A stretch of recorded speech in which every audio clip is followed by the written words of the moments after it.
నాగేశ్వరిని arrest చేస్తున్నారని చెప్పి మీడియాలో ఒకటే హడావుడి చేస్తున్నారు. వార్తల మీద వార్తలు, యూట్యూబ్‌లో థంబ్‌నెయిల్స్, ఈవెన్ పెద్ద పత్రికలు కూడా నమస్తే తెలంగాణ, ప్రొఫెసర్ నాగేశ్వరరావు ఇంటి వద్ద మోహరించిన తెలంగాణ పోలీసులు. అరెస్టుకు రెడీ, బెయిల్ అడగలేదు. నాకు ఆ ఒక్క అనుభవం మాత్రం లేదు. Professor Nageshwar. Professor Nageshwar arrest ప్లాన్‌పై టీఆర్ఎస్ ఫైర్. ప్రొఫెసర్ నాగేశ్వర్‌ని అరెస్ట్ చేస్తే ఊరుకోం. హైదరాబాద్‌లోని చంద్రబాబు ఇంటిని ముట్టడిస్తాం అన్నారు కవిత గారు.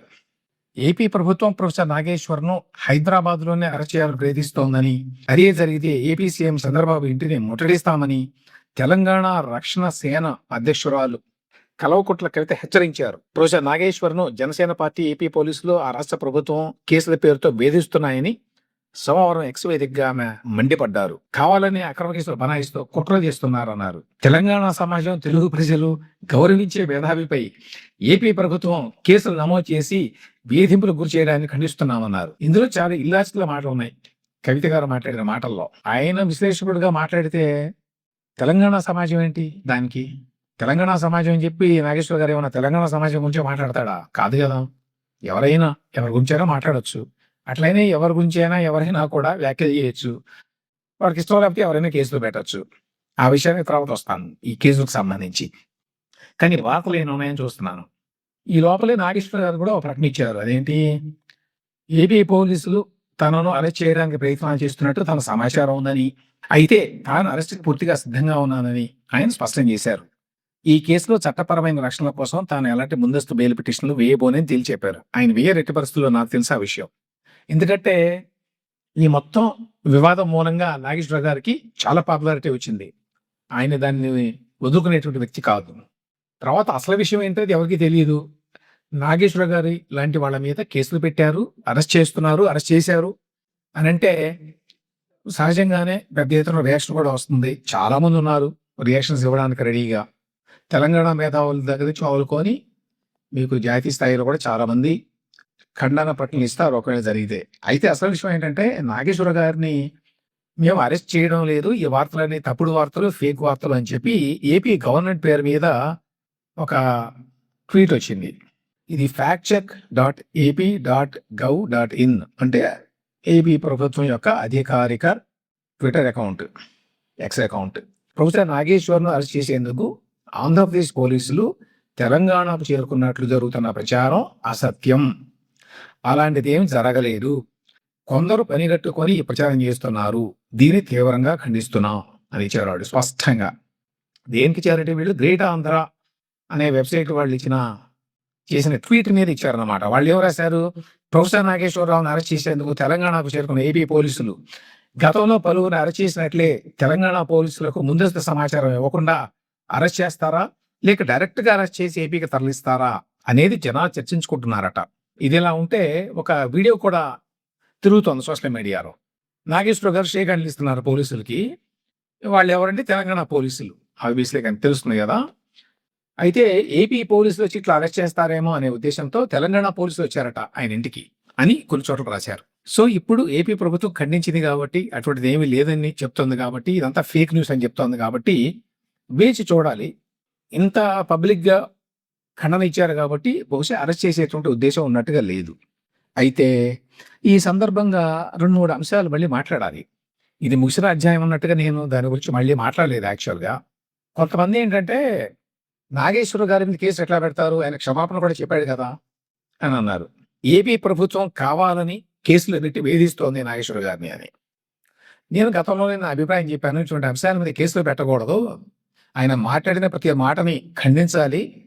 ఎందుకు ఆయన చెప్పిన మాటలు ఎంత ఇల్లాజికల్, ఎట్లా బేసిస్ లేకుండా ఆయన మాట్లాడాడు అనే దాని మీద ఫోకస్ చేయాలి. కానీ కేసులు పెడితే ఏమొస్తుంది అనేది నేను గతంలో మాట్లాడాను. కాబట్టి అది పాయింట్ కాదు. పాయింట్ ఏమిటంటే ఎవరో జనసేన కార్యకర్తలో మరొకరు కేసులు పెట్టారు. కేసులు పెడితే పోలీసులు నమోదు చేసుకోవద్దా? కొంతమంది కేసులు పెడితే నమోదు చేసుకోండి, మిగతా వాడు పెడితే కేసులు నమోదు చేసుకోవద్దు అని ఏమైనా చెప్పగలరా ఎవరైనా? కేసు నమోదు చేసిన తర్వాత దాన్ని విచారిస్తారు. అర్జెంటుగా వెళ్ళి నాగేశ్వర గారిని అరెస్ట్ చేస్తే అప్పుడు అంత తొందరపాటు ఎందుకు? అరెస్ట్ చేయడానికి ఏముంది ఇందులో? ఆయనకు నోటీస్ ఇవ్వచ్చు కావాలంటే అని మాట్లాడొచ్చు. కానీ కేసులు ఏదో ప్రభుత్వం పెట్టినట్టు సూమోటోగా, లేకపోతే పోలీసులు సూమోటోగా వాళ్ళతో వాళ్ళే కేసులు పెట్టినట్టు నాగేశ్వర గారి మీద వీళ్ళంతా విరుచుకుపడుతున్నారు. అంటే వీళ్ళకి ఉద్దేశపూర్వకంగా ప్రొసీజర్ తెలియక అట్లా మాట్లాడతారా? జనాన్ని మిస్‌లీడ్ చేయడానికి మాట్లాడతారో తెలీదు. ఎవరైనా సరే ఒక కేసు ఎవరి మీదనైనా పెడితే ముందు కేసయితే తీసుకోవాలి. తీసుకోకపోతే మళ్ళీ మనమే కదా తిట్టేది. కేసు పెట్టినా కూడా తీసుకోవడం లేదని. తర్వాత అది ఆబ్లిగేటరీ, మాండేటరీ. పోలీసులు ఎవరైనా వచ్చి కేసు పెడితే అది పనికొచ్చే కేసైనా, పనికి రాని కేసైనా ఒక కేసంటూ పెడితే వాళ్ళు నమోదు చేసుకోవాలి ఆ కేసుని. తర్వాత విచారించి ఇందులో సరుకు లేదని కొట్టేయొచ్చు. అది వేరే విషయం. కాబట్టి చంద్రబాబు నాయుడో, లోకేషో, పవన్ కళ్యాణో కూర్చొని కేసు పెట్టారు అన్నట్టుగా వీళ్ళంతా మాట్లాడతారు. ఇది పెద్ద పెద్ద వాళ్ళు కూడా. రెండవది మరికొంతమంది ఆయన అసలు ఆధారాలు ఎందుకు చూపించాలి అని కొత్తగా ఒక డిస్కషన్ మొదలుపెట్టారు. ఇన్‌ఫాక్ట్ నాగేశ్వర గారు కూడా కారణం దానికి. ఆయనే తన వీడియోలో అదొక్కటి విన్నాను నేను ఆ ముక్క. అదేంటంటే ఏమంటాడాయన, ఏబిఎన్‌లోనో, ఆంధ్రజ్యోతిలోనో మరెక్కడో వస్తా ఉంటాయి కదా! ఇట్లాంటివి చాలా. బోలెడన్ని వస్తాయి. ఇప్పుడు నాగేశ్వరరావు గారిని అరెస్ట్ చేయబోతున్నారు అనేది ఏబిఎన్‌లో కూడా స్క్రోలింగ్ వచ్చింది. ఇప్పుడే అనుకున్నాం కదా! అది మోస్ట్ ప్రాబబ్లీ తప్పు. ఎందుకంటే ఏపీ గవర్నమెంట్ ఎక్స్ అకౌంటే చెప్తోంది. స్పష్టంగా పబ్లిక్‌గా అరెస్టు అనేది లేదని అని అనుకున్నాం. అయినా కూడా ఏబిఎన్ వేసింది కదా! కాబట్టి వాళ్ళు వేస్తారు ఇట్లాంటివన్నీ. ఏబిఎన్ వాళ్ళు ఆధారాలు చూపిస్తున్నారా? లేకపోతే మరొకరు ఆంధ్రజ్యోతో, ఇంకో పత్రికో వాళ్ళు చూపిస్తున్నారా ఆధారాలు? నాగేశ్వరరావు గారు ఎందుకు చూపించాలి అని కొంతమంది మాట్లాడడం చూశాను. ఇన్‌ఫాక్ట్ నాగేశ్వరరావు గారు కూడా తన ప్రోగ్రామ్‌లో ఇదే మాట్లాడుకున్నారు. వాళ్ళందరిని అడగరు, నన్నడుగుతారా అని. ఇక్కడ ఒక తేడా ఉంది. అదేంటంటే ఏదైనా కూడా ఒక స్టేట్మెంట్ ఇచ్చినప్పుడు లేక ఒక విషయాన్ని బయట పెట్టినప్పుడు ఎక్స్‌పోజ్ అయ్యేలాగా అది మామూలు వార్త కాదు గదా! అవతల వాడు ఖండించొచ్చు. లేకపోతే మీ మీద కేసు వేస్తా మీరు ఆధారాలు చూపకపోతే అని అనొచ్చు. పత్రికల్లో వాళ్ళు చూపడం లేదు కదా! ఆధారాలు నేనెందుకు చూపాలి అన్నట్టుగా ఉంది. పత్రికలో వాళ్ళు చూపకపోతే వాళ్ళు వేసిన దాని మీద ఎవరికైనా అభ్యంతరాలుంటే వాళ్ళు ఖండిస్తారు. ఇంకా ఎక్కువ కోపం వస్తే కేసులు కూడా వేస్తారు. ఇప్పుడు మీ మీద కేసు పెట్టారని కదా మీరంత ఆగ్రహం చెందుతున్నారు. మరి అందరి మీద కేసులు పెడుతున్నారు కదా చాలామంది. ఇట్లా గనక వేస్తే. ఇంకా కొంతమంది బీజేపీ నాయకుడు మురళీధర్రావు గారు ఒక ట్వీట్ చేశారు. ఏంటి, నాగేశ్వర్ లాంటి పెద్ద మనిషిని ఆయన మీద కేసులు పెడతారా? ఆయన క్షమాపణ చెప్పాడు కదా అని. మళ్ళీ ఇక్కడ పాయింట్ ఏంటంటే కేసులు పెట్టింది ఎవరు? ఎవరో కంప్లైంట్ చేస్తే పోలీసులు పెట్టారు. ప్రభుత్వం ఏమన్నా సుమోటోగా పెట్టిందా?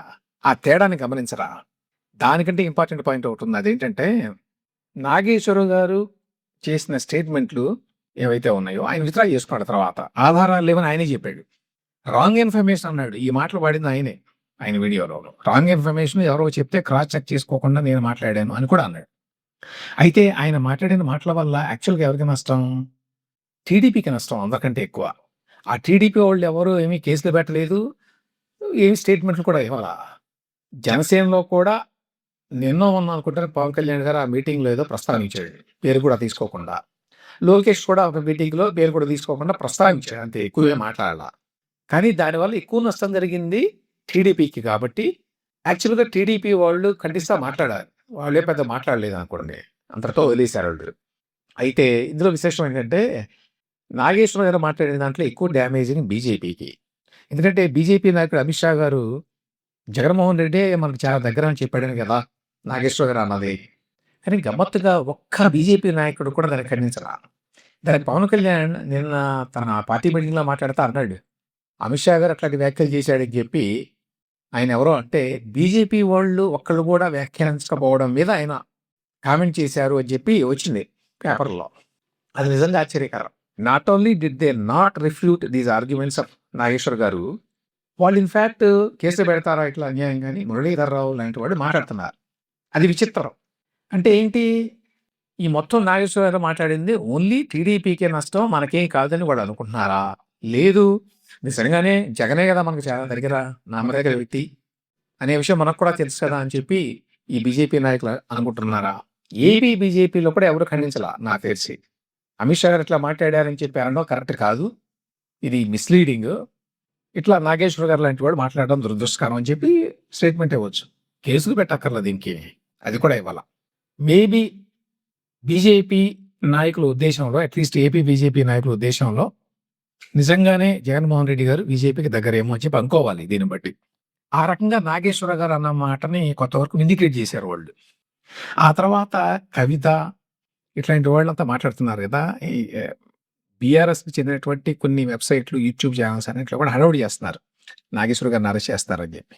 ఇదే కవిత గారు గనుక ఒకవేళ రేపు ఎవరైనా ఒక అనలిస్ట్ కవిత గారు రేవంత్ రెడ్డితో కుమ్మక్కయ్యారు, ఒప్పందం చేసుకున్నారు. ఈ ఒప్పందం ప్రకారం బీఆర్ఎస్‌ని సర్వనాశనం చేసే పని కవిత గారికి అప్పజెప్పారు అని చెప్పారు అన్నారనుకోండి ఎవరైనా. ఈ విషయం తెలిసింది చాలా రేవంత్ రెడ్డి గారికి, కవిత గారికి సన్నిహిత వర్గాల ద్వారా తెలిసింది అని చెప్పి అన్నారనుకోండి. అప్పుడు కవిత గారు ఊరుకుంటారా? లేకపోతే ఎవరైనా కేసీఆర్ గారు బీజేపీతో మాట్లాడుకున్నారు, అమిత్ షా గారితో మాట్లాడుకున్నారు. వాళ్ళ పార్టీని బీజేపీలో మెర్జ్ చేస్తారంట. ఈ విషయాన్ని వాళ్ళిద్దరూ మాట్లాడుకుంటూ ఉండగా విన్నవాళ్ళు చెప్పారు అని చెప్పి ఎవరైనా ఒక విశ్లేషకుడు మాట్లాడితే అప్పుడు బీఆర్ఎస్ వాళ్ళు, బీఆర్ఎస్ నాయకత్వం ఊరుకుంటారా? ఎందుకంటే మామూలుగా రకరకాలు వస్తుంటాయి. ఎవరు కాదనరు. చాలా బేస్‌లెస్ వస్తుంటాయి. ఈవెన్ కొంచెం పెద్ద పత్రికలు అనుకునే వాటిలో లేకపోతే పెద్ద పెద్ద విశ్లేషకులు అనేవాళ్ళు కూడా అట్లాంటివి మాట్లాడుతా ఉంటారు. కొంచెం ఫాలోయింగ్ పెంచుకోవడం కోసం. లేకపోతే తమకు కావాల్సిన వాళ్ళకి కొంచెం రాజకీయంగా ప్రయోజనం జరగడం కోసం. అంటే సైకలాజికల్ పుష్ ఇవ్వడం కోసం. చేయరని కాదు. కానీ నేరుగా అసలు రాజకీయ పరిణామాలనే నిర్దేశించేటువంటి, రాజకీయ పరిణామాల మీద ప్రభావం చూపేటువంటి ఇటువంటి మాటలు ఏదైనా మాట్లాడితే వీళ్ళెవ్వరూ ఊరుకోరు. యాక్చువల్‌గా నాగేశ్వర గారు ఇందులో ఎవరిని తిట్టలేదు. తిట్టిన వ్యవహారం కాదు ఇది. ఇదేంటంటే ఆయన నడుస్తున్నటువంటి రాజకీయాల్లో తాను ఇన్సర్ట్ చేసుకొని వాడి యొక్క గమనాన్ని ఇన్‌ఫ్లుయెన్స్ చేయడానికి ప్రయత్నించాడు అనేది ఇష్యూ ఇందులో. నేను మాట్లాడింది అదే గత. దానిని గుర్తించి దానిని అటాక్ చేయాలి. దాని గురించి మాట్లాడాలి. అంతేగాని ఈ అరెస్ట్‌లు ఇవన్నీ కూడా అల్టిమేట్‌గా నాగేశ్వర గారు లాంటి వాళ్ళకి ప్రయోజనకరం. ఒకవేళ ఏపీ ప్రభుత్వం అటువంటి ఆలోచన ఏమైనా చేస్తే స్పష్టంగా వాళ్ళు ఖండించారనుకోండి.